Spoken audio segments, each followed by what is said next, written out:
Bienvenidos y bienvenidas a su programa Monseñor Romero y la misión del Evangelio. Un programa que lleva dos objetivos: conocer a Monseñor Romero y estudiar la Sagrada Escritura con un juicio crítico desde la teología de la liberación. Cada día tendremos un encuentro con Monseñor Romero y con el Dios de Jesús.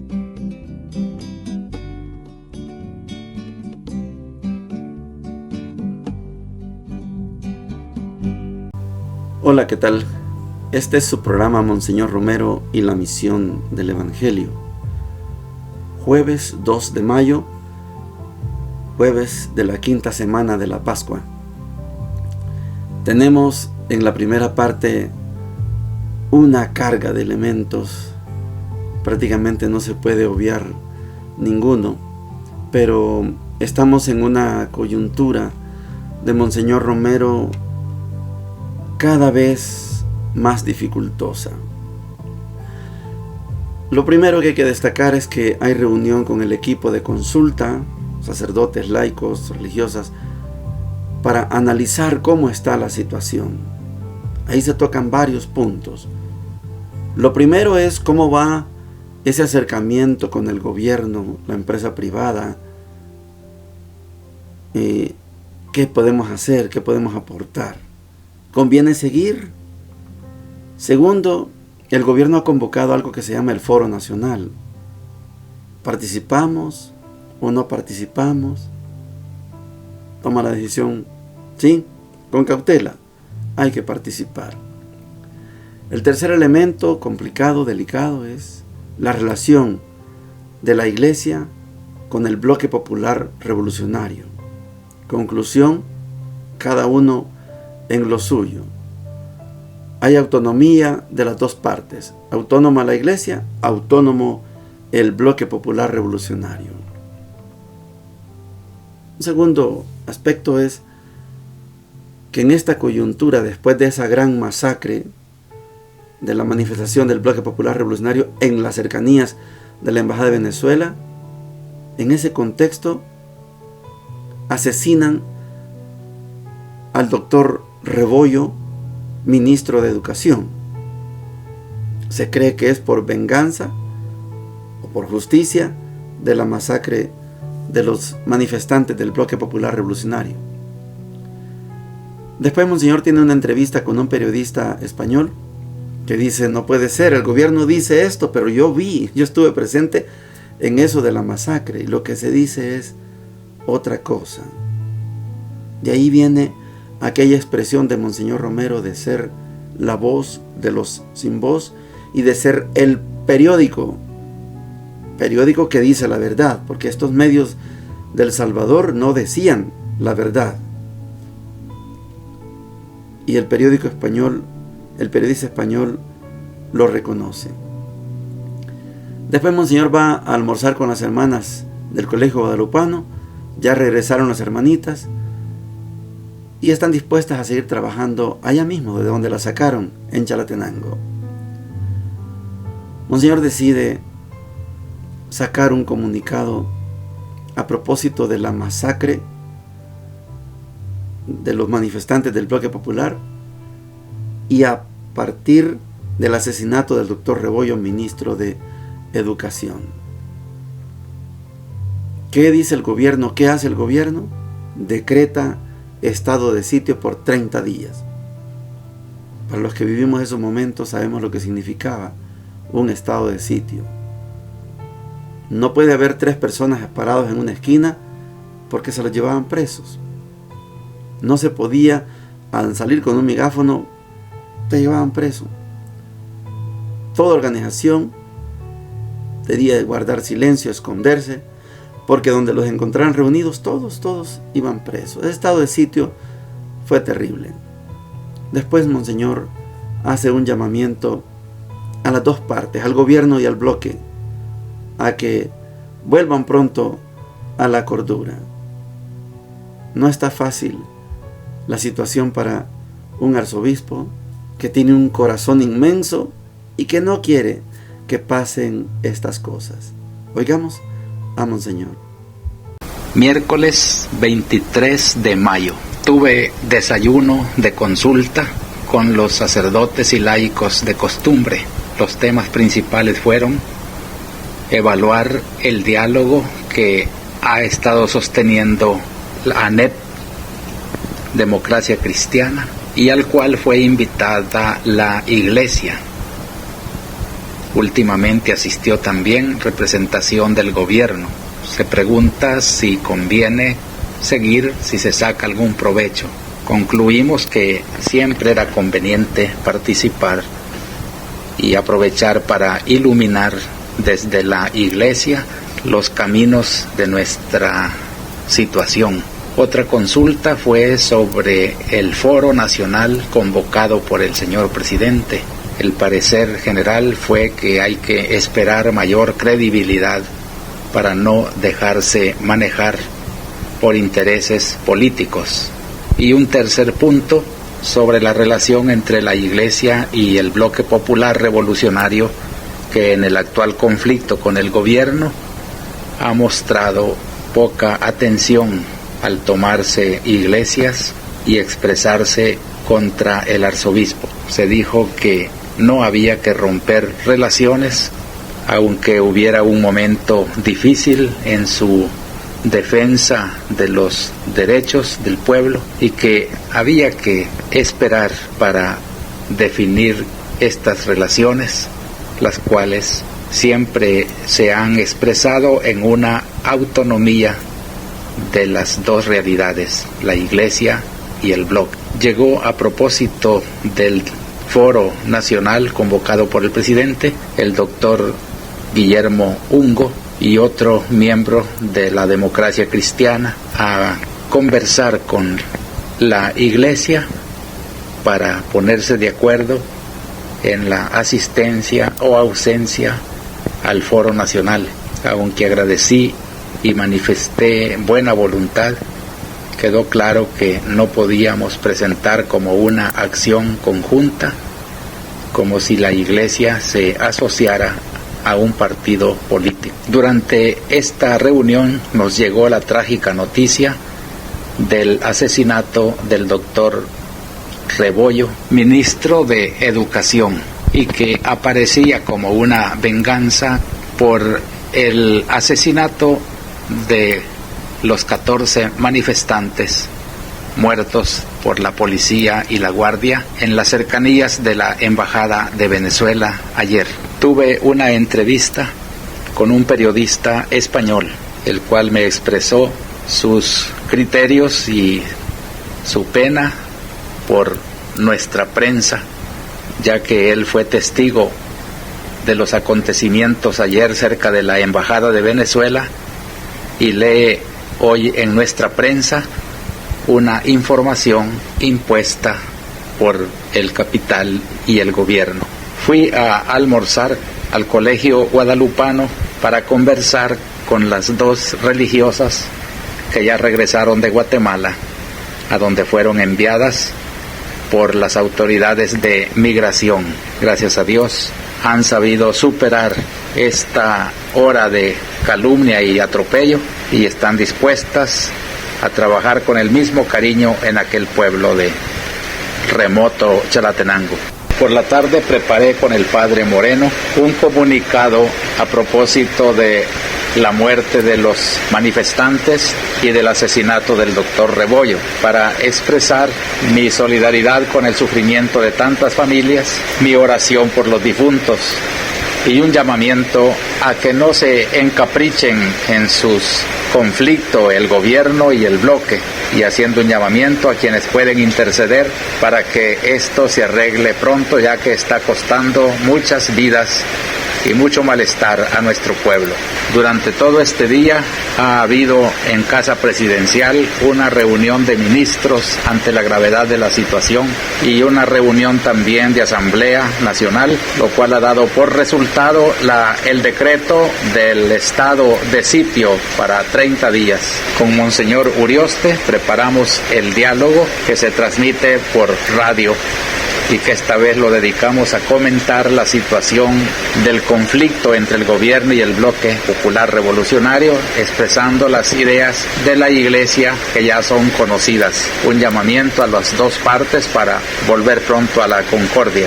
También me refería a la mesa redonda de la universidad y al día del seminario, junto con confirmaciones de jóvenes, que se celebrará en el próximo día de Pentecostés, 3 de junio. Terminé leyendo el llamamiento a propósito de los acontecimientos trágicos de ayer y de hoy.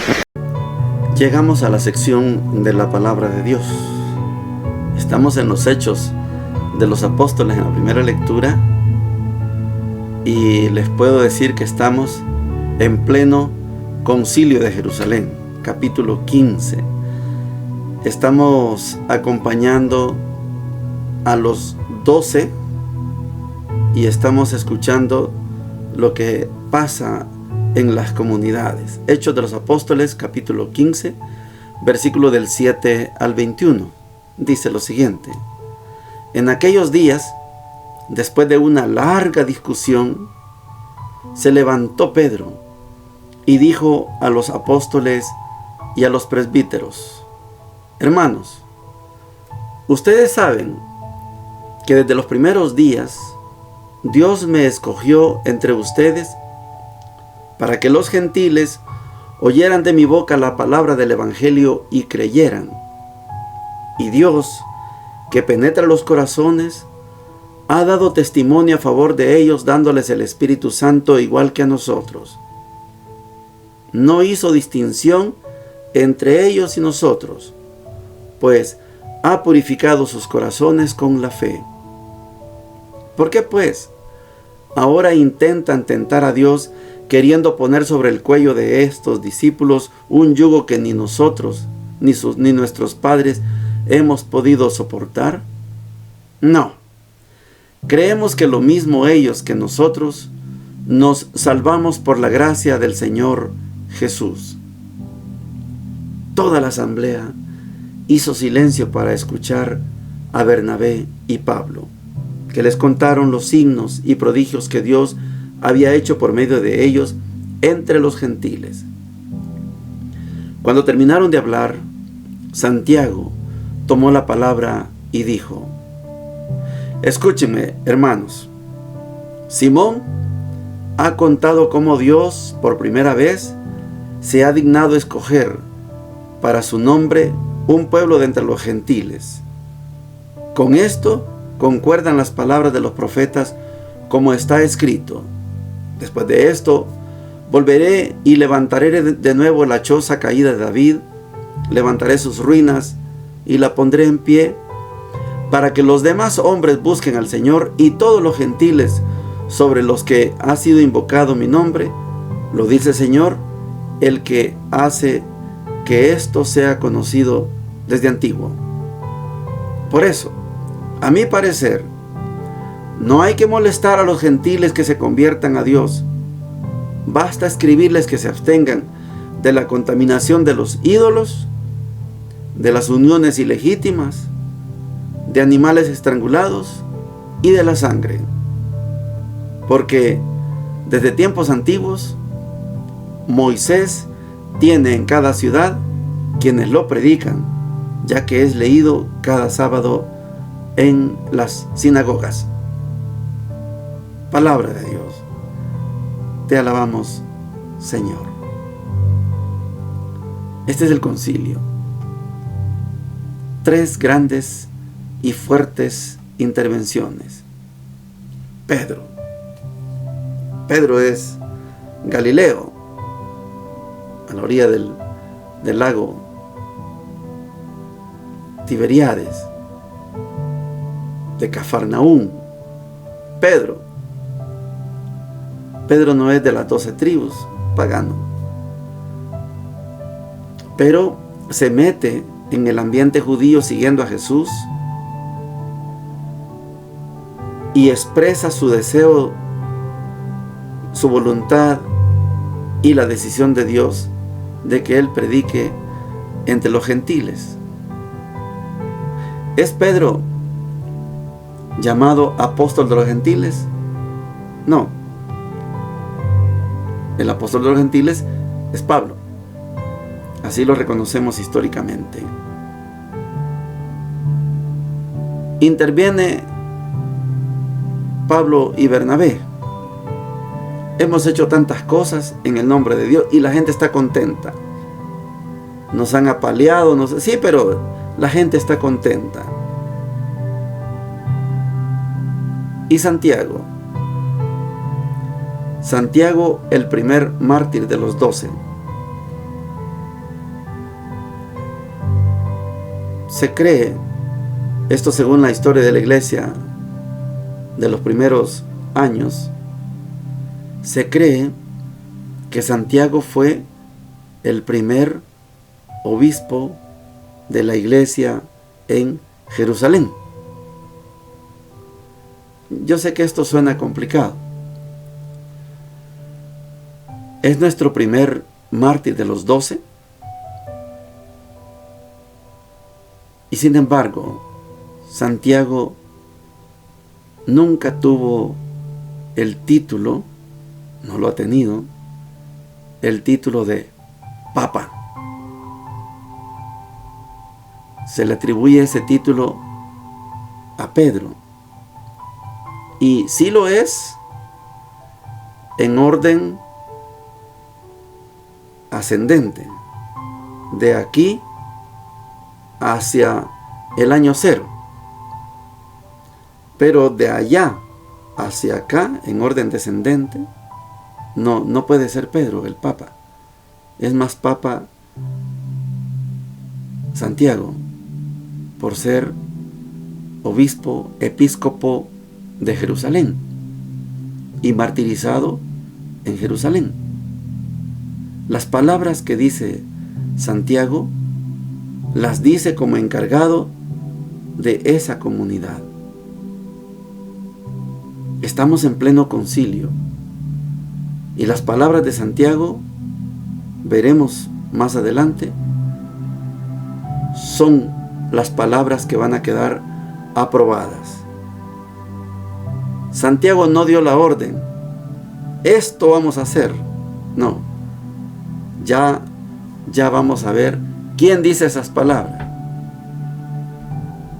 Pero la intervención de Santiago fue la intervención que le puso toque final al concilio de Jerusalén. Yo quiero que este día nos entendamos en esta figura que yo les he mencionado, de que aquí en este concilio es cuando nace la iglesia como institución. Lo que hay hasta aquí es un movimiento de Jesús. Palabras del padre Pablo Richard, sacerdote de la Teología de la Liberación, nacido en Chile, exiliado en Bélgica y establecido finalmente en Costa Rica, en donde falleció. Movimiento de Jesús.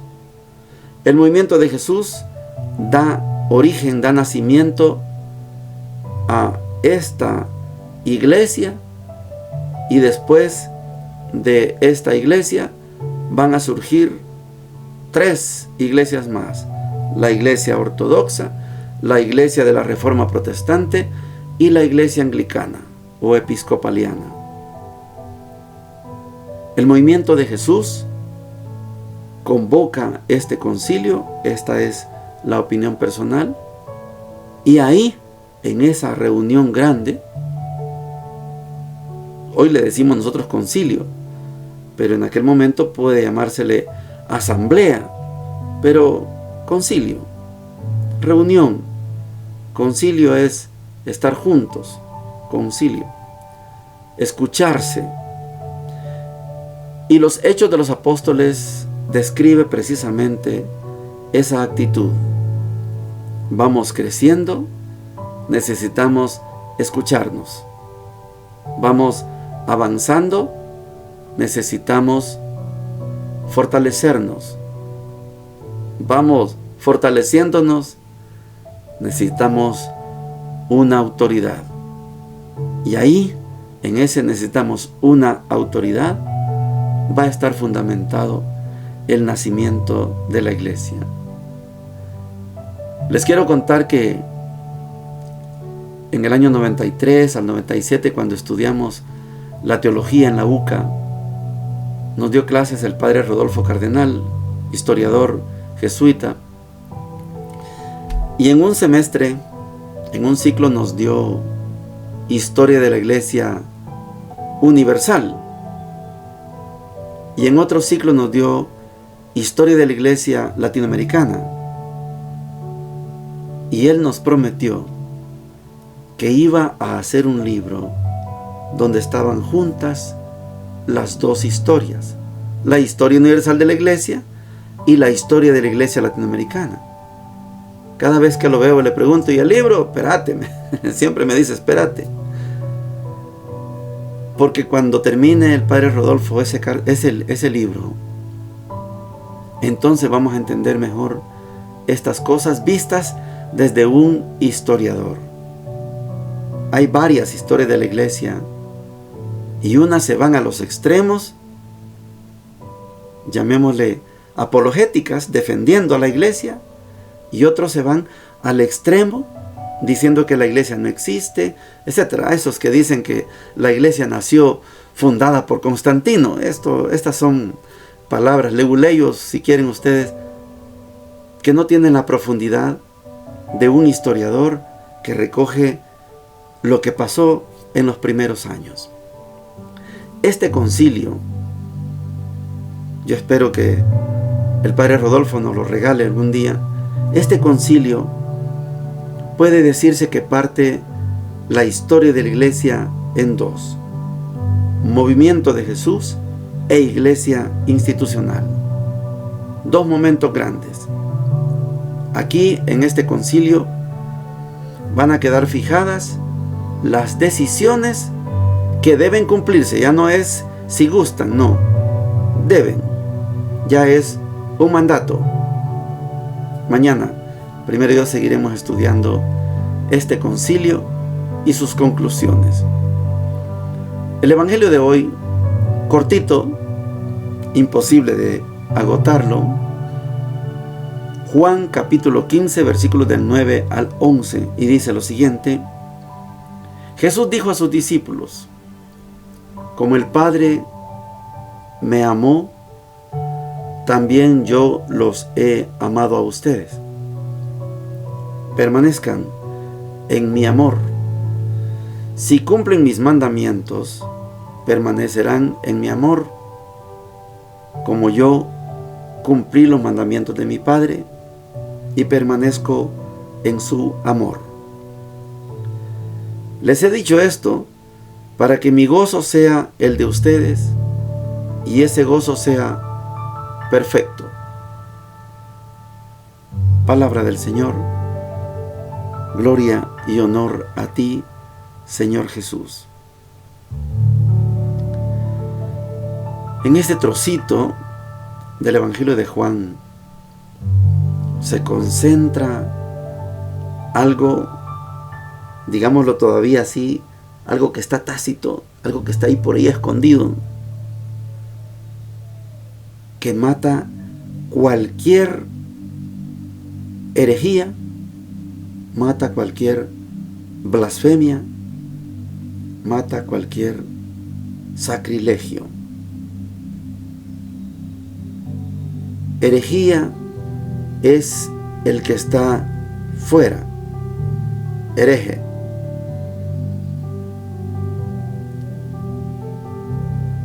Si usted dice que Dios no existe, usted está fuera del pueblo de Dios.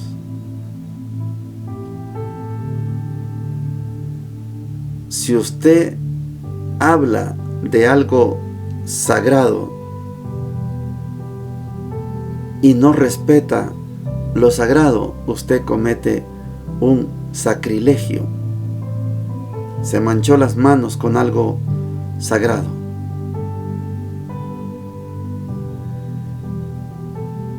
una de las verdades que poco entendemos y que poco predicamos es cuál es nuestra relación con Jesús y con el Padre. Hace unos días les puse el ejemplo. Si usted llama a Jesús Rey, y lo es, y lo celebramos, pero cada vez que usted y yo llamamos a Jesús Rey, yo me estoy convirtiendo en un súbdito de ese Rey. Y esto lo predica la iglesia, y tenemos un día, el último domingo del tiempo ordinario, el domingo 34, es llamado el día de la fiesta de Cristo Rey. Si yo llamo a Jesús Rey, yo soy súbdito. Ya sea que lo llame Rey y Señor, o mi Rey y mi Señor, o lo llame Rey de Reyes, yo soy súbdito. Pero Jesús no tiene la intención de que usted y yo lo llamemos Rey. Pilato le preguntó: ¿eres tú Rey? Y él contestó: tú lo has dicho. Pero mi reino no es de este mundo. O sea que sí tiene el reino. Si es rey, tiene un reino. Hay una diferencia, no lo vamos a poder tocar, se nos acaba el tiempo. Pero una cosa es que alguien hable de rey y reino, y hable de rey y súbditos. Este es un tema bastante complicado. Jesús es rey, sí. Mi reino no es de este mundo. ¿Cómo es su reino? Y la pregunta: ¿y cómo es su reinado? Son dos cosas distintas. Mi reino es esto, y mi reinado comenzó aquí y termina allá. Son dos palabras distintas. Usted y yo pertenecemos al reino de Dios, pero la manera de ser reino de Dios no es yo súbdito y Jesús es mi rey. De esto se han escrito barbaridad de libros. El reino de Jesús es que en su reinado, en el tiempo que dure su reino, en su reinado, usted y yo nos amemos como hermanos, porque somos hermanos. Y aquí termino. Cada vez que yo llamo a Jesús Rey, me estoy llamando súbdito. Pero Jesús, en la síntesis de los 4 evangelios, lo que intentó, lo que nos dejó, es que Él y nosotros y nosotras somos hermanos. Nadie es rey de nadie. Esto se predica muy poco. Jesús es nuestro hermano. El padre Chacón, Daniel Chacón Mina, sacerdote de la congregación, le gustaba decir, cuando levantaba la hostia ya consagrada, y decía: este es Jesucristo nuestro hermano mayor. Me gusta esa expresión. Ahí sí, Jesús es nuestro hermano mayor, pero no nuestro rey en el sentido de lo temporal. Sí, rey, pero en el sentido del reino. Esta es otra cosa.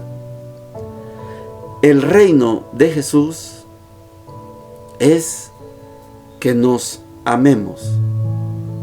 El reinado comienza aquí y termina allá. No, el reinado de Jesús es eterno. Por eso se le llama sumo y eterno sacerdote, porque Jesús no fue escogido como rey del reino de Dios, por un reinado corto. No, es eterno. Y por esto, esta relación, como el Padre me amó, también yo los he amado a ustedes. Es que esto es el reino. Permanezcan en mi amor, permanezcan en mi reino. Si cumplen mis mandamientos, permanecerán en mi amor, permanecerán en mi reino, como yo cumplí los mandamientos de mi Padre, no los de Moisés, y permanezco en su amor. Entonces, si Jesús es el Rey del reino y su reinado es eterno, usted y yo somos hermanos de ese reino de Dios, hermanos y hermanas en ese reino de Dios, hermanos y hermanas en ese reinado de Dios. Les he dicho esto para que mi gozo sea el de ustedes, porque Él está feliz, y ese gozo sea perfecto. Es bonito hablar así, que nos quitemos algunas vendas, voy a decir tal vez telarañas de la cabeza y del corazón, para que comprendamos que la misión de usted y yo es ser hermanos, es ser hermanas, es ser una familia, es ser reino de Dios. Bendiciones para todos y para todas. Hemos presentado Monseñor Romero y la misión del Evangelio. Hasta la próxima.